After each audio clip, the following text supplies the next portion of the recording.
Welcome to episode 4 of Transportation Talks with Julian Barba. And Matt Redmond.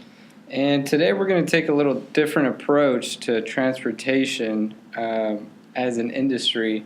I think now with Elon Musk's audacious goals of going interplanetary with SpaceX, I think, the mode of transportation no longer limits to just to vehicles, pedestrians, bicyclists, and now expands onto interplanetary rockets. It's totally possible to, look at transportation as a planet to planet rather than just like a home to work kind of trip. Yeah. So Elon Musk introduced his interplanetary goal of colonizing Mars through SpaceX at the International Astronautical Congress in Guadalajara, Mexico on September 27th of 2016. Thank you very much for having me.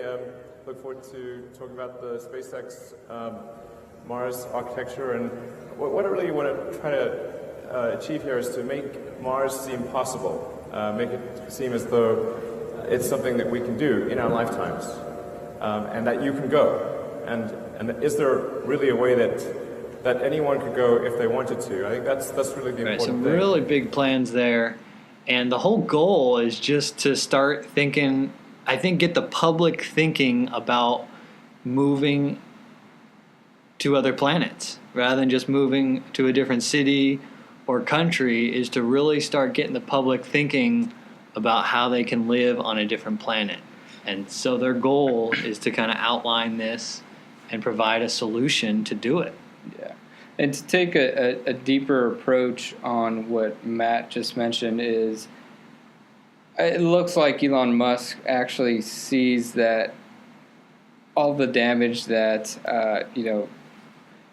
combustion engines have really done to the Earth's atmosphere and all the carbon emissions that are polluting the Earth, and he's coming to realize that the human race is close to extinction.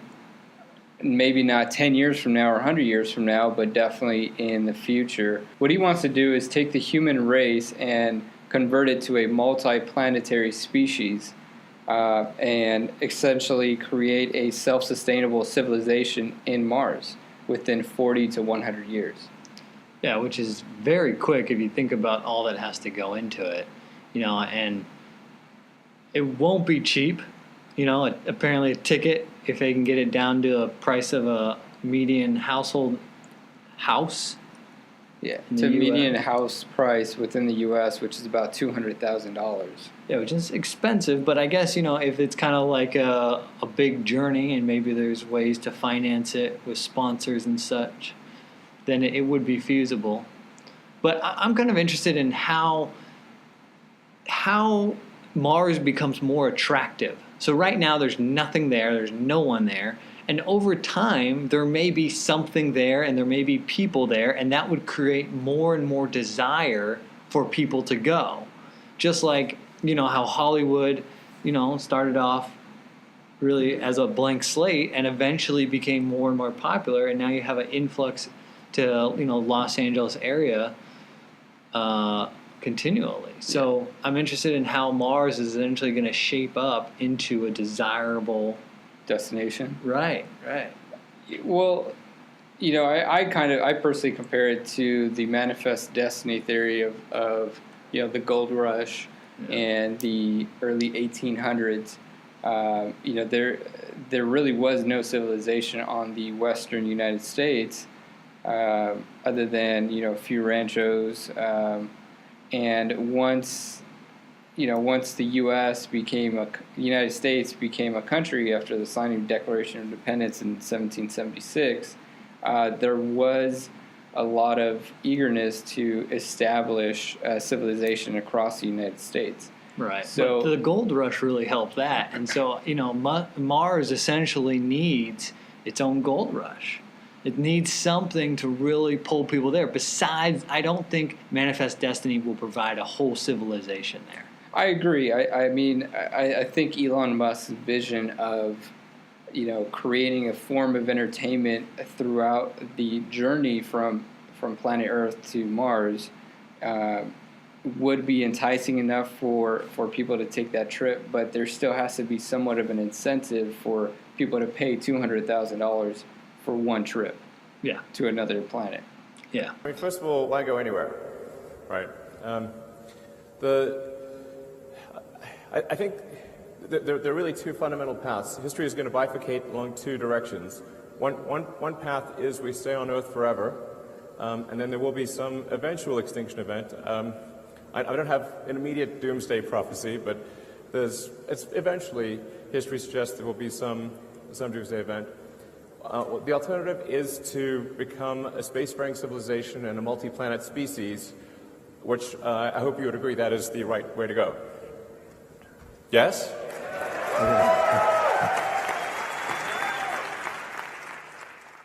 But this is going to be fascinating to watch, definitely, within our lifetimes. Now, Musk laid out a whole system of vehicles and complex rocket technology that's going to enable this. And so I want to dive into that technology a little bit. So currently with their Falcon 9 rocket, which they use for bringing cargo to and from to the International Space Station, as well as launching different satellites in low Earth orbit, as well as geostationary orbits, they use the Merlin engines. So they use 9 Merlin engines.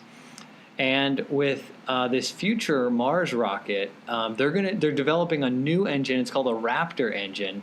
And at the base of the booster of this large 400-foot tall Mars rocket, there's going to be 42 of them. And I just think that's hilarious that he used 42.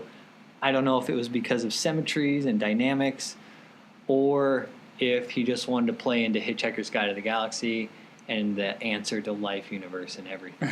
Yeah, I know Elon Musk has made several references to the Hitchhiker's Guide.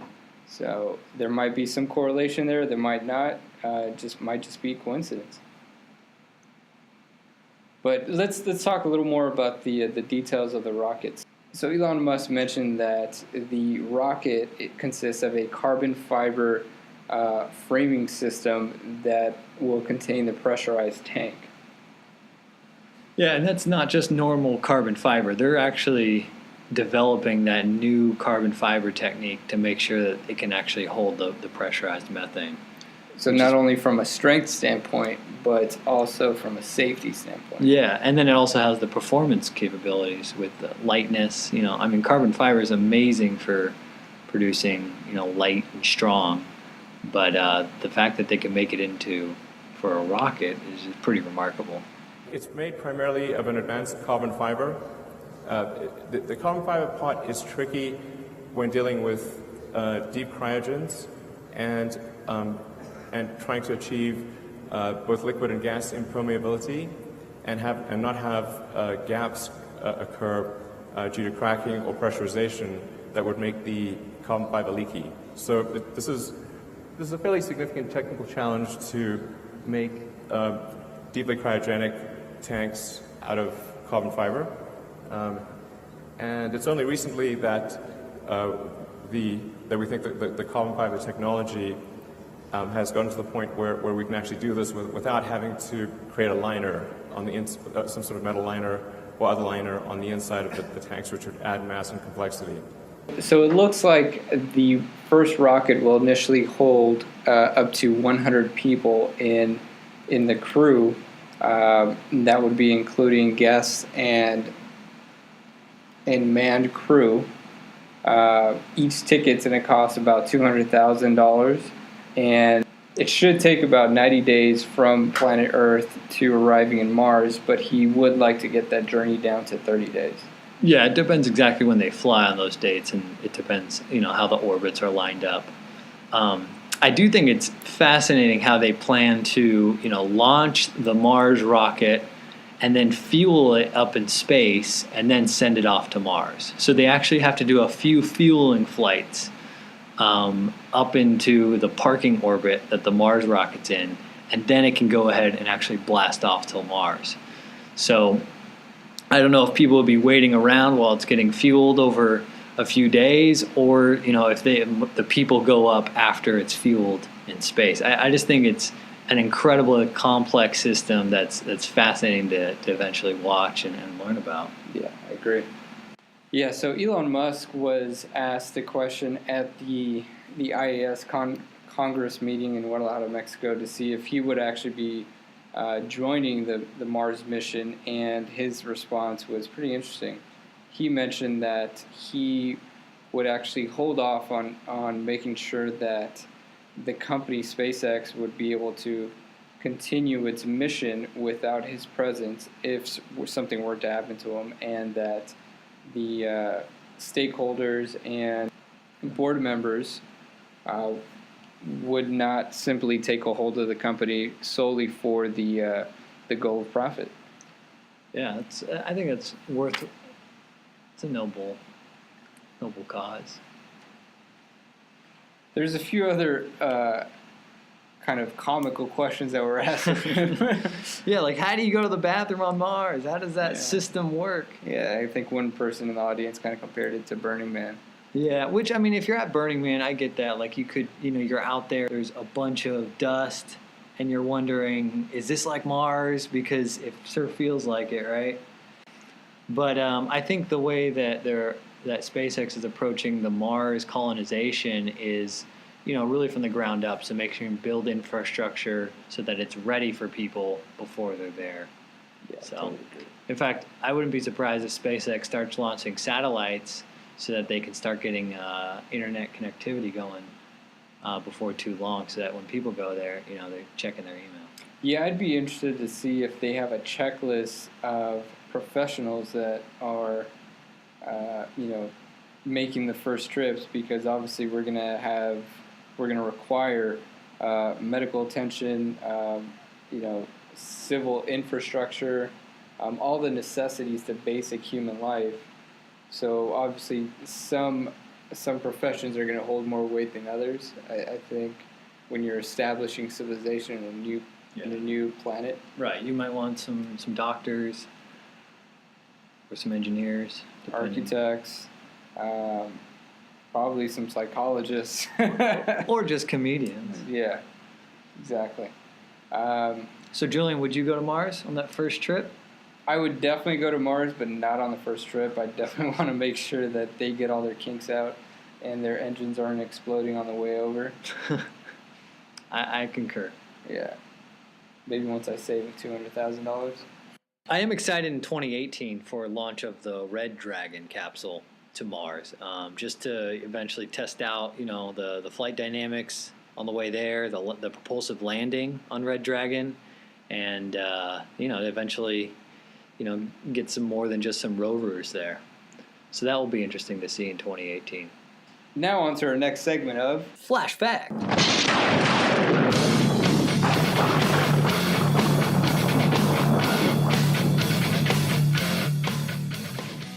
All right, Julian, what's your flashback for the week? Well, it looks like this week Mercedes just announced a electric vehicle by the name of Generation EQ. It looks like it's a mid-size SUV crossover with a 310-mile range, and the initial intention is to compete against Tesla's Model X. So we'll see how they are able to compete in the same market space. Oh, looks pretty cool. Yeah. So for mine, I want to tell you, Julian, I've been collecting some comma points. Comma points? What are comma points? Yeah, so comma points are these points you collect when driving with a cell phone app. The cell phone app on Android is called Sheffer, and the app on iOS is called Dash. And essentially, it's like a dash cam with Fitbit. So it uses your video, it uses your GPS, and your magnetometer sensors and your acceleration sensors to record, and essentially it saves all this information while you're driving and then uploads it when you're on Wi-Fi, and allows for the company Comma AI, who produces the app, to process this data and learn from your driving. So essentially it's just like Waze for autonomous vehicles. Exactly. That's one good way to put it.